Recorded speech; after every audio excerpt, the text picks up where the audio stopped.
When Renault unveiled the Clio in 1990, it wasn't just releasing a new small car, it was beginning a legacy. The Clio wasn't designed to be flashy or radical, it was meant to be functional, refined, and accessible. But what Renault achieved with the Clio went far beyond expectations. It became one of the most beloved compact hatchbacks in European automotive history and helped redefine what a small car could be.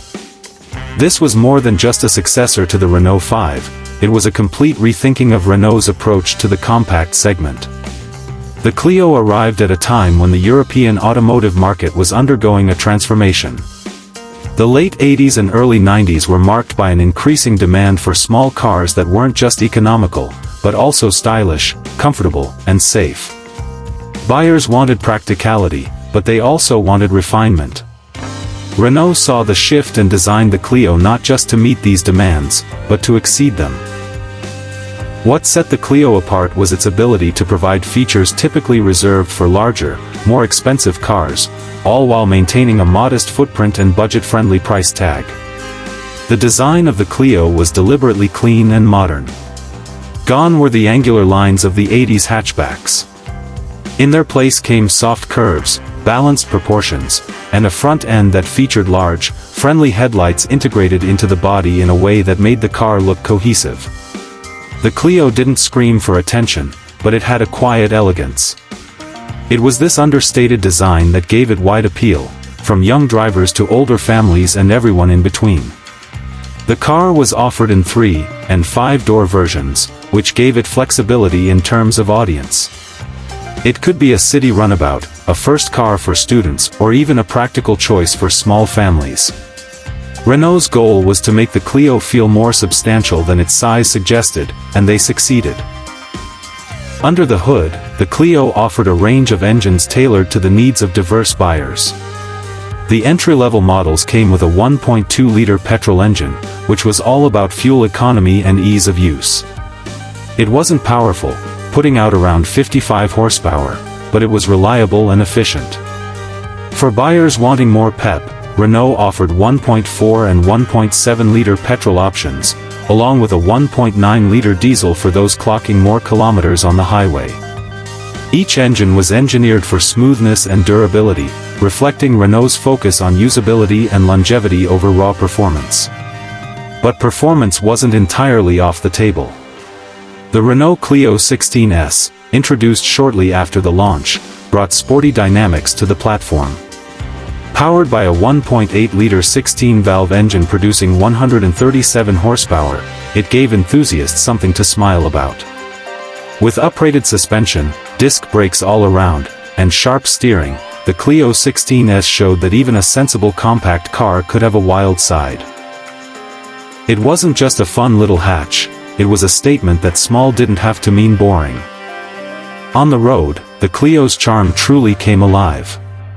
Thanks to its lightweight and well-tuned suspension, it offered a comfortable yet composed ride. The steering was direct, giving drivers confidence in corners, and the visibility was excellent, a crucial trait for city driving. The car absorbed bumps better than many of its rivals and never felt twitchy or unsettled. Renault engineers paid close attention to noise insulation too, meaning the Clio was quieter than most cars in its class, helping make even long journeys more bearable. Inside, the Clio continued to impress. Renault designed the cabin with simplicity and clarity in mind.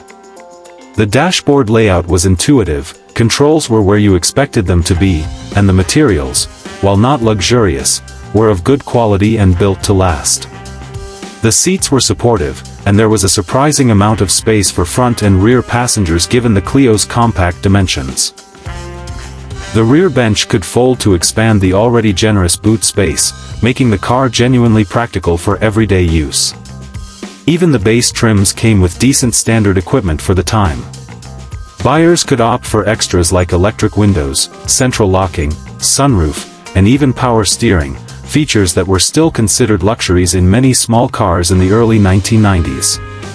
As you moved up the trim levels, the Clio started to blur the line between compact economy and near-premium comfort. Safety was also a strong suit for the Clio. It was one of the first small cars of its time to offer features like crumple zones and side impact protection as part of its design philosophy. Renault had started to prioritize occupant safety more aggressively, and it showed. Though Euro NCAP crash tests didn't exist yet, the Clio was well regarded for its structural integrity and protection in real-world accidents. In terms of fuel efficiency, the Clio shone. The smaller petrol engines could deliver up to 45 miles per gallon, while the 1.9 diesel pushed beyond 50 miles per gallon. This made the Clio ideal for budget-conscious drivers and contributed to its popularity among commuters and students alike.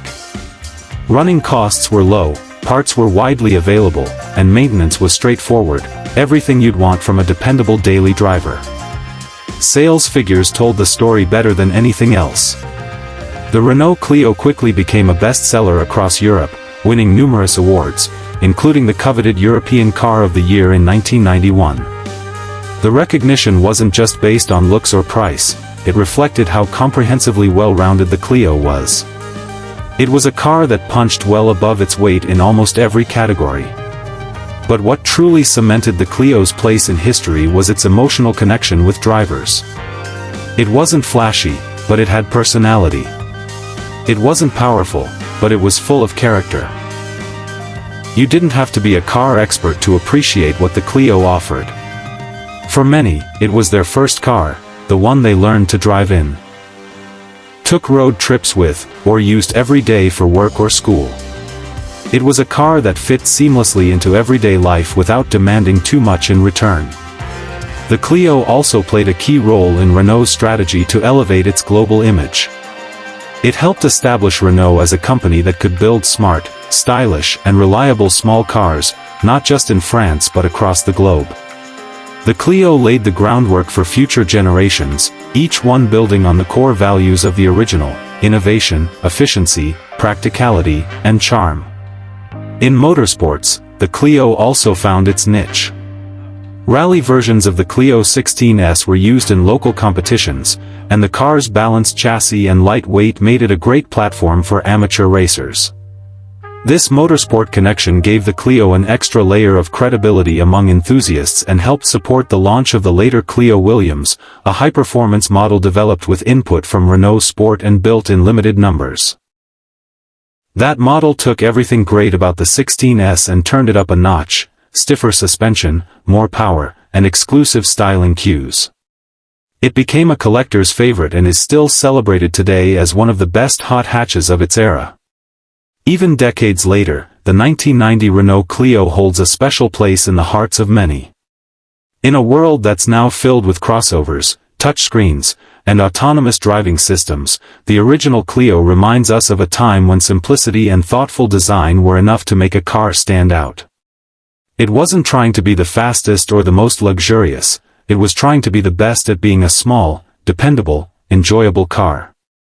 And in that mission, it absolutely succeeded. Today, finding a well-preserved 1990 Clio is becoming harder, but the classic car community has started to appreciate these early models more and more.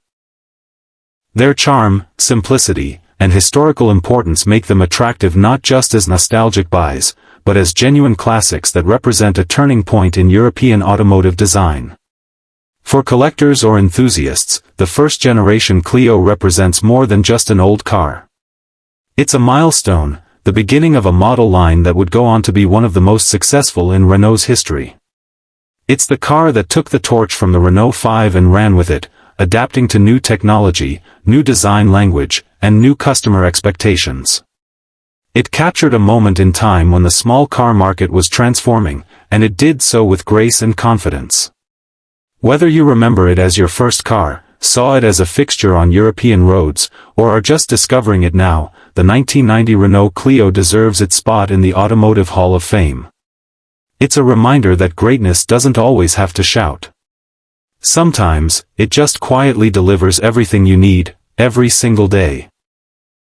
With style, simplicity, and soul.